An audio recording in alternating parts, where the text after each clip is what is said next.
So guys, iPhone 7 ആണ്. Apple logo only ആയിട്ട് വന്നതാണ്. ഫസ്റ്റ് റിക്കവറി മോഡിലായിരുന്നു. നമ്മൾ 3U ടൂൾസ് യൂസ് ചെയ്തിട്ട് എക്സിറ്റ് റിക്കവറി അടിച്ചപ്പോൾ ആപ്പിൾ ലോഗോയിൽ സ്റ്റക്കായി നിൽക്കുകയാണ്.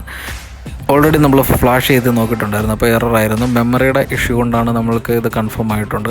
അതുകൊണ്ട് നമ്മൾ മെമ്മറിയുടെ അടുത്തുള്ള കമ്പോണൻസ് ചെക്ക് ചെയ്ത് നോക്കി. മെമ്മറിയുടെ അടുത്തുള്ള കമ്പോണൻസിൻ്റെ റീഡിംഗ് എല്ലാം ഓക്കെയാണ്. നമ്മൾ മെമ്മറി റിമൂവ് ചെയ്തിട്ട് ഇനി ബാക്കി ചെക്കിങ് നോക്കാനായിട്ട് മെമ്മറി റിമൂവ് ചെയ്തിട്ടുണ്ട്. അതിനുശേഷം നമുക്ക് പാഡ്സ് നല്ല രീതിക്ക് ക്ലീൻ ചെയ്തതിന് ശേഷം ഓരോ പോയിൻറ്റിലും റീഡിങ് പ്രോപ്പറായിട്ട് വരുന്നുണ്ടോ എന്ന് ചെക്ക് ചെയ്ത് നോക്കാം. റീഡിങ്സ് എല്ലാം പ്രോപ്പറായിട്ട് വരുന്നുണ്ട്. നമുക്ക് മെമ്മറി ക്ലീൻ ചെയ്തതിന് ശേഷം പ്രോഗ്രാമറിലിട്ടിട്ട് കോപ്പി ചെയ്യാൻ ഡാറ്റ.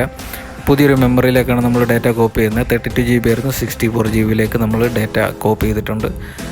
അതിനുശേഷം നമുക്ക് റീബോൾ ചെയ്ത് ഫിക്സ് ചെയ്യാം. ഫിക്സ് ചെയ്തതിന് ശേഷം സിസ്റ്റത്തിൽ കണക്ട് ചെയ്ത് നോക്കാം. DFUയിൽ കണക്റ്റ് ആകുന്നുണ്ട്, കണക്റ്റ് ആയിട്ടുണ്ട്. സോഫ്റ്റ്വെയർ ഇപ്പോൾ കയറി വരുന്നുണ്ട്. അപ്പോൾ നമ്മുടെ കംപ്ലൈൻറ്റ് സോൾവ് ആയിട്ടുണ്ട്. മെമ്മറി റീപ്ലേസ് ചെയ്തപ്പോൾ കംപ്ലൈൻറ്റ് സോൾവ് ആയിട്ടുണ്ടായിരുന്നു. ഫുള്ളായിട്ട് ഫങ്ഷനിങ് ആണോ എന്ന് ചെക്ക് ചെയ്ത് നോക്കാം. എല്ലാം ഓക്കെയാണ്. Good bye.